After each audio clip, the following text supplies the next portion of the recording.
قرآن په بل ځای کې الله سبحانه وتعالی دا خبره بیان کړې ده اذ القلوب لدى الحناجر کاظمین د قیامت ورځ هغه ورځ ده چې دا زړونه به مرو ته راورسي د ډېر غم نه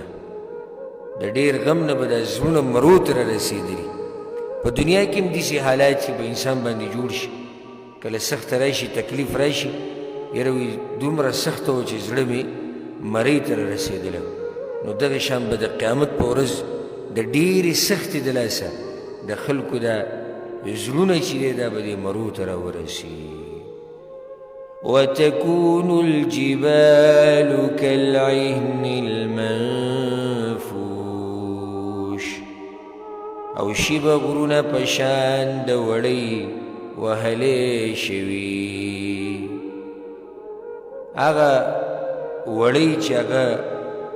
ووهلی شي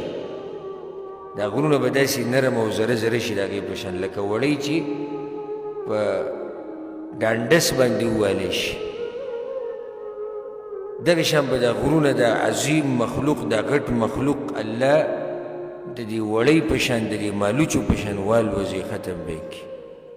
ويسألونك عن الجبال فقل ينسفها ربي نسفا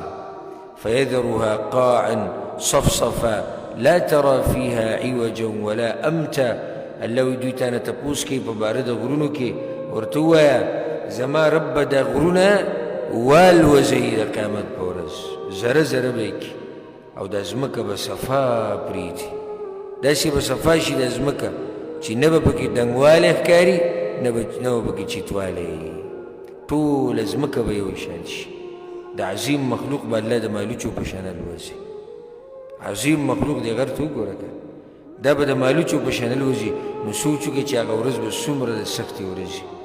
او څومره د هیبت ورځ به په د انسانانو باندې